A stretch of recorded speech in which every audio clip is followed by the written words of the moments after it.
What was your day off like yesterday?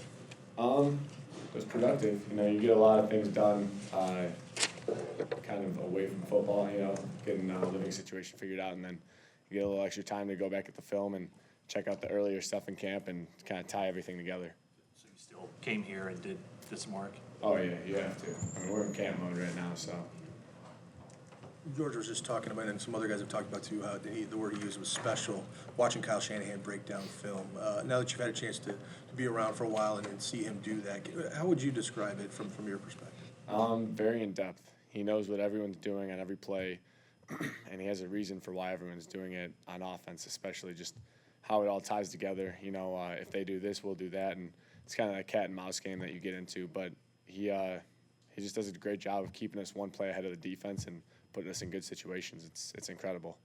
Having a coach with that kind of acumen, X's and O's, but balancing it with, you know, Little Wayne sending him care packages and stuff like that. I mean, does it make him more relatable, and how much easier is it to deal with him when the X's and O's is there? Like, is that important to have that? Yeah, it's I mean, from the first day I got here, me and him had a real good relationship.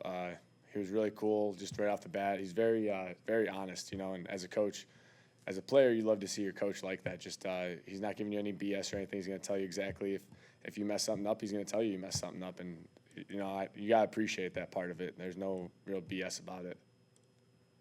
George talked about the chemistry between you and the wide receivers. Can you talk about how you've built it up with George in particular? Just because, I mean, a couple practices ago, you guys were definitely on the same page. Yeah, I think George, he's one of those guys, he puts in a lot of extra work, you know.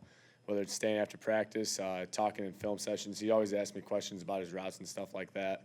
But that whole tight end group as a whole, I mean, we stayed today after practice, just going over some finer, you know, little details that will make a difference on Sunday. Is that something you do regularly, is keep guys a little longer, do a little extra work?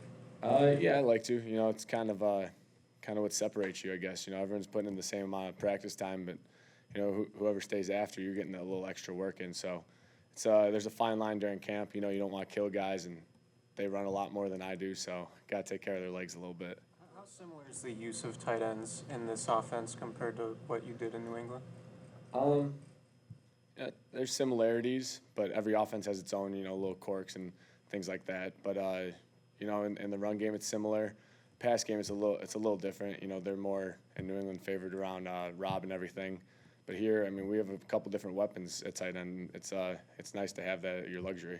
George was saying he has to know, you know, 3 or 4 different positions just based on different alignments. Is that different than what you guys did in New England? Yeah, they like I said, there's similarities. You know, New England does some 2-3 tight end sets, but we mix that stuff in all the time. It's very regular in our offense, and you know, it's tough for those guys. I mean, to learn 3 different positions, you know, and they could be at any one of the positions on the same play. So it's keeps them thinking.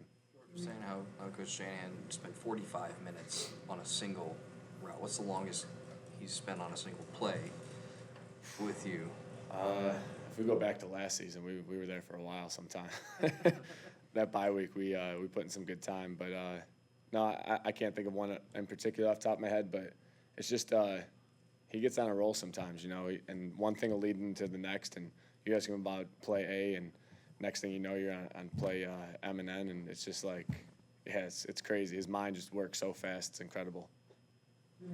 Garrett Selleck was talking about, he was struck last year that you were not just surviving as far as being in there, but you were telling guys, hey, if you have this coverage, you got to change your route, which Shanahan, I guess is his phrase, is overcoming coaching. Mm-hmm. Did you get that, you know, did you bring that with you here as far as just talking to receivers, like, you can't be a robot, you might have to change your route? Yeah, I mean, I don't want to say it's overcoming coaching. You know, it's just, you know, when you're in the route, all of a sudden you might feel a different coverage, and now you have to run an outbreaking route when a guy's outside of you. I mean, that's a tough thing to do, but there's if you just run the route on the paper, yeah, you'll get a good check mark on the grade sheet, but you didn't win the route. So it's just, you know, it's being a football player at the end of the day. You know, you got to do what you got to do to get open at receiver, tight end, running back, and it's just we have a younger group, you know, so helping them out and them learning that stuff, they learn quickly, so it makes my job easier. Is there a part of you that kind of is reluctant to use that term, overcoming coaching, just because Yeah, I mean, of how it would be interpreted? Yeah, I don't really see it as that. It's just, I mean, you're going against one of whatever 15, 20 coverages that you could go against. So one route could look 15 different ways. And it's, yeah, overcoming coaching sounds bad just in itself, but I'm not trying to get yelled at or anything. But it's I don't know. It's just being a football player really is how I look at it. You use that when they mic'd you up for the Titans game. You told Marquise Goodwin on the sidelines before that last drive, you'll be a football player. You told him he ran like a slant. Yeah. I don't know, shallow cross, if that's better. Whatever. Slant. I'm trying to rush it. But anyway, and then, I don't know if you remember, but you said, if he's over the top of you, and then you kind of said, I can do this. But can you just, if you remember that play specifically, can you just take us through what you were conveying to him? I mean, I don't remember exactly what I said to him, but the whole being a football player part, I think you have to be careful with who you say that to, because certain guys might take it the wrong way and go haywire on a route and run something completely different. And you're like, all right, man, like, I didn't mean that. But certain guys you could tell that to, and you kind of learn your receivers as you go, and you say that to a guy, and, they'll find the open window. It might not look the right way on paper, but they'll get the job done and get to the open spot, and that's what Keith did on that play. I mean, he slipped the guy, got inside, and there was a huge window, and it got us in field goal range. So it's just, I don't know, not thinking so much, kind of reacting to the defense. Is this the point in camp where the defense kind of knows what you're doing? We saw a few picks out there today. Does that play into it, that they kind of know what's coming? Yeah, I mean, it goes both ways, offense and defense. They know our cadence. We know some of their calls on defense just because you hear them every single day, and you talk to guys in the locker room. And it's, yeah, I mean, that's the way camp goes, though. It's, it'll be good to get Dallas in here Thursday for sure. How are you with Weston in terms of thinking along the same lines when you see certain things and developing the chemistry that you two need to have? The communication's been real good. Obviously we could always improve. There's little things here and there, but the communication has been good, from me to him and him to me. Just if we see something, we'll go on the sideline, talk about it, how we want to change it for the next time. And I think that center quarterback conversation is a good thing to have. So many talented route runners and guys that can get open. Has that affected your mental processing on the field about where to go with the ball? No, you have your reads on the play.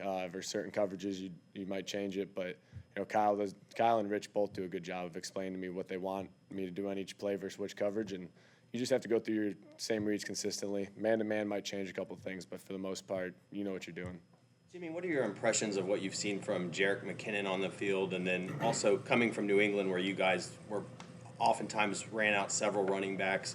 Do you see a similar type situation here? Or is this do you view this running back room differently? Jerick is a true pro. He is. He comes to work every day. He's in here early.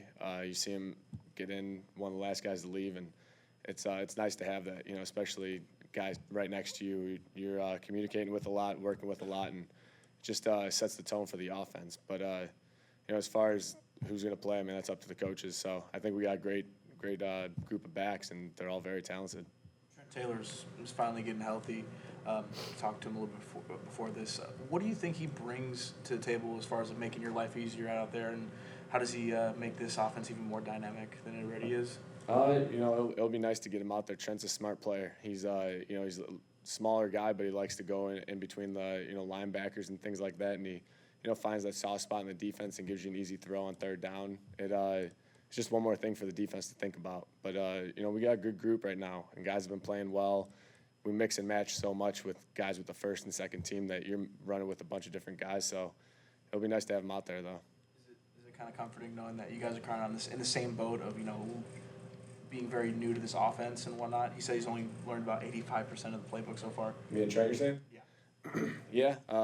Yeah. He's one of the younger guys, but I mean, you gotta go as fast as you can and learn as quickly as possible.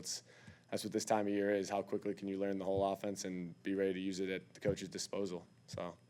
Jimmy, as far as on my favorite topic we were discussing before, as far as the Chicago game to, like, for example, that Tennessee game, were you more apt, by the time you got to the Tennessee game to tell guys, hey, to be specific as far as you might have to adjust your route? I mean, I guess what I'm saying, in the Chicago game where you just basically, let's get the play call and run it.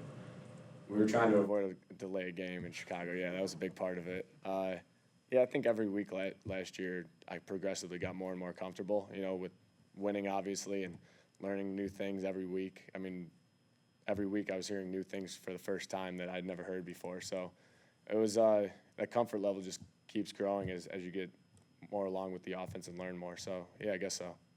Kind of following up on that, you mentioned it could be different with specific receivers. Has that been part of this offseason for you two, learning, hey, this guy might be a little quicker cutting off a route, and this guy might, you know, have, is that part of this whole process? For sure, yeah, and just the mental side of it. You know, you meet guys in the locker room, you talk to them, you interact. So I mean, we spend more time with each other than we do with our own families. So it's, you know, a guy inside and out. You know how his body works on the field from watching him on tape and everything.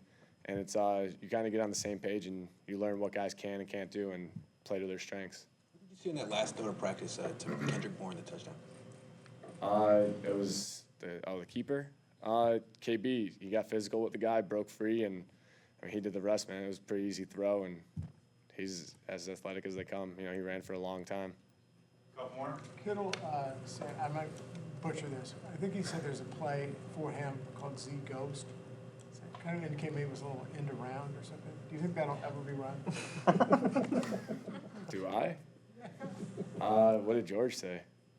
He's eager to have it He's run. eager to run it? Yeah, he's eager to have If it his play 40 ball. time drops by a couple of tenths of a second, so maybe. We'll see. All right, cool. Thanks, guys.